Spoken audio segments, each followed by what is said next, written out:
আমরা প্রায়শই বলে থাকি যে আমাকে অফিসে যেতে হয়, আমাকে স্কুলে যেতে হয়, আমাকে কলেজে যেতে হয়, আমাকে কাজটা করতেই হয়। দ্যাট মিন্স আমরা যেটা বলছি সেটা হচ্ছে বাধ্যবাধকতা।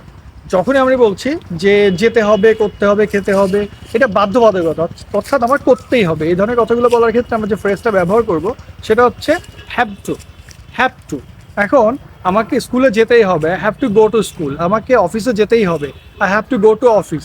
আমাকে ওই কাজটা করতেই হবে, I have to do the work. তাহলে যদি বাধ্যবাধকতা বোঝায় সেই ক্ষেত্রে আমরা হ্যাভ টু ব্যবহার করব। আবার যদি করতে হয়, যদি করতে হয় বোঝায়, অর্থাৎ আমাকে অফিসে যেতে হয়, আমাকে কাজটা করতে হয়, আমাকে এইগুলো করতে হয়, এই ধরনের কথাও যদি বোঝায় সেই ক্ষেত্রে আমরা হ্যাড টু ব্যবহার করবো। হ্যাড টু বললে আমরা পাস্ট বোঝাবো, অর্থাৎ আমাকে অফিসে যেতে হয়, I had to go to office. বাধ্যবাধকতা, এখানে সবসময় মনে রাখতে হবে যে বাধ্যবাধকতা অর্থে যদি প্রেজেন্ট থাকে তাহলে হ্যাভ টু ব্যবহার করতে হবে, আর যদি পাস্ট থাকে সেক্ষেত্রে হ্যাড টু ব্যবহার করতে হবে। আমরা জানি যে বাধ্যবাধকতা কথা অর্থে আমরা মাস্ট ব্যবহার করতে পারি, মাস্টও যা, হ্যাভ টুও তা, হ্যাড টুও তা। মাস্ট আর হ্যাভ টু প্রেজেন্ট রিলেট করে, আর হ্যাড টু হচ্ছে পাস্ট রিলেট করে। তাহলে আমরা যখনই এখন থেকে বলবো যে করতে হয়, আমার অফিসে যেতে হয়, করতে হয়, খেতে হয়, বাধ্যবাধকতায় প্রেজেন্ট থাকে তাহলে হ্যাভ টু, আর যদি পাস্টে হয় তাহলে আমরা হ্যাড টু ব্যবহার করব। আবার আমি বলছিলাম যে শাকিলরা, শাকিলি, এই যে এই ধরনের কথা বলছিলাম, দুটো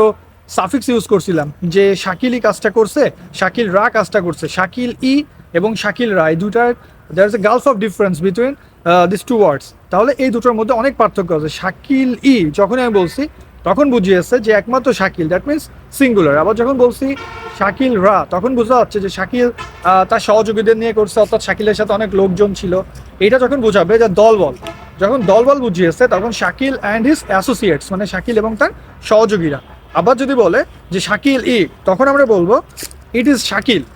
এখানে আমরা একটা রিলেটিভ প্রোনাউন ইউজ করবো। রিলেটিভ প্রোনাউনটা হচ্ছে হু। শাকিল এই কাজটা করছে, it is Shakil who has done the work, বা it is Shakil who did the work. Shakil এই কাজটা করছে বা শাকিল এই কাজটা করেছিল, it is Shakil who did the work. Shakil কাজটা করেছিল, শাকিল কাজটা করেছে, it is Shakil who has done the work. তাহলে একটা প্রেজেন্ট পারফেক্ট টেন্স, আমি করেছি কাজটা, আর আমি করেছিলাম কাজটা। করেছিলাম বলতে পাস্ট টেন্সে, আর করেছি এটা হচ্ছে প্রেজেন্ট পারফেক্ট টেন্সে।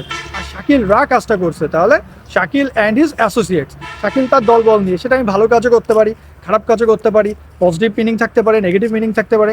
তাহলে মোট কথা আমরা যেটা বললাম যে বাধ্যবাধকতা অর্থে যখনই বোঝাবে তখন হ্যাভ টু ব্যবহার করব, পাস্টে হলে সেটা হ্যাড টু ব্যবহার করব।